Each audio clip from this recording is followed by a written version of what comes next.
What can I say about the Saw franchise? The only thing I can think of is the fact that the stories keep on stretching.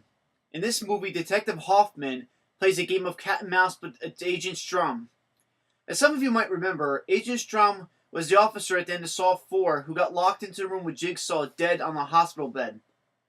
This film is quite parallel to the game Officer Rigg played with Jigsaw in Saw 4, where he had to follow the evidence to his inevitable death at the end. The main point of these movies is to teach the audience a lesson on listening and following the rules. The traps in this movie were not as impressive as the past movies, but they were bloodier and the blood did hit the camera a few times. This movie constantly shows flashbacks to Saw, Saw 2, Saw 3, and Saw 4.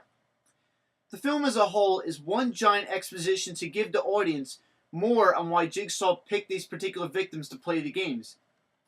The victims in this Saw, however, are even smarter and have done their homework on Jigsaw, the killer, but there's one big problem. Jigsaw is not responsible for the killings. With that little spoiler aside, I would have to say that the lighting was mostly dark and a lot of fusion was added to give the impression of isolation and impending doom. The editing technique was overlapping scenes from the present to the past, which is a recurring sequence in the Saw franchise. The acting from newcomer victims could have been a little better, but it truly didn't feel like they were mortal danger. The screenwriting was excellent on the other hand. Patrick Melton and Marcus Dunstan delivered again and again, shock after shock. The music for the film was composed by Charlie Closer. His music will pull you out of your subconsciousness and lock you into the minds of Jigsaw's victims. This movie will have you shocked with shivers running up and down your spine. If you are a movie lover but are not familiar with the stories and how the characters are connected, then I suggest you go out and buy or rent the whole series and then go into Saw 5 with that knowledge.